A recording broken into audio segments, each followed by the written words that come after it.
The Black Saturday bushfires devastated communities across Victoria 3 years ago today.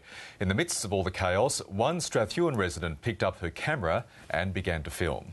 That work is part of a compelling documentary reflecting one small community's difficult but inspiring recovery.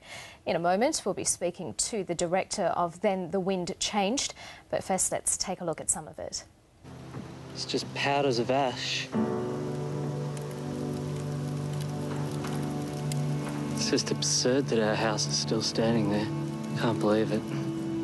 The fire just seemed to jump over it. And everything else has just been burnt. Except the flag. Oh, man.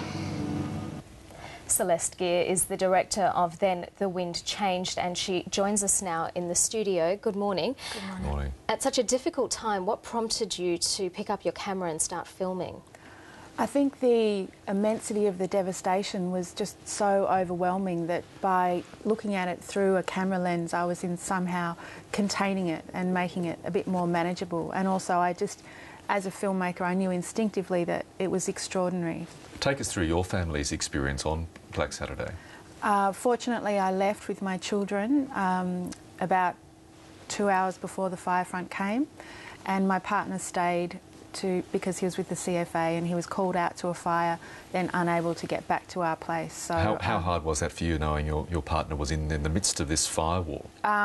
It was very difficult. I didn't know that he was for the time. It was a series of missed communications, but it was a very long and stressful night. And the documentary itself follows the stories of 5 families? Yeah, there's 6 individuals or families, and we follow their recovery process from sort of the instance after the fire straight through to about 2.5 years afterwards. And after you. A lot of the studies that we've seen have said that communities that go through experiences like this become closer. Was that the experience that you found in Strathewen? Absolutely. I think a natural disaster strips everything back, and so you're just exposed to our most universal human qualities, and those are actually often quite good. How much did it help you as a filmmaker, knowing personally a lot of these people you were filming? Well, it contributed a great sense of trust, and they also knew that for me I wasn't doing it in a voyeuristic way. It was a real need for me to try and work out what had happened, and their generosity in contributing to the film really helped me with my own recovery. Was it an outlet of sorts as well for these people to tell their stories, to get their grief off their chests? Absolutely. I think Dr. Rob Gordon and other specialists in the trauma field acknowledge that talking about your experience in the right context and when it's the right time for you does have the capacity to be very healing and freeing.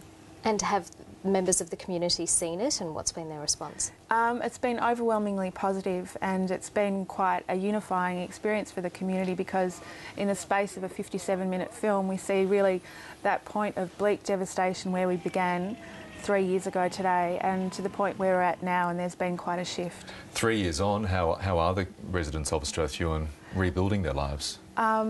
I think with great determination and courage and grace, and obviously it's a long-term thing, and for people who've experienced severe trauma and grief, you know, that can have intergenerational effects. So it's not finished, but people have shown great spirit in their approach to the recovery. Celeste Geer, thank you very much for joining us. Thank you. Thank you.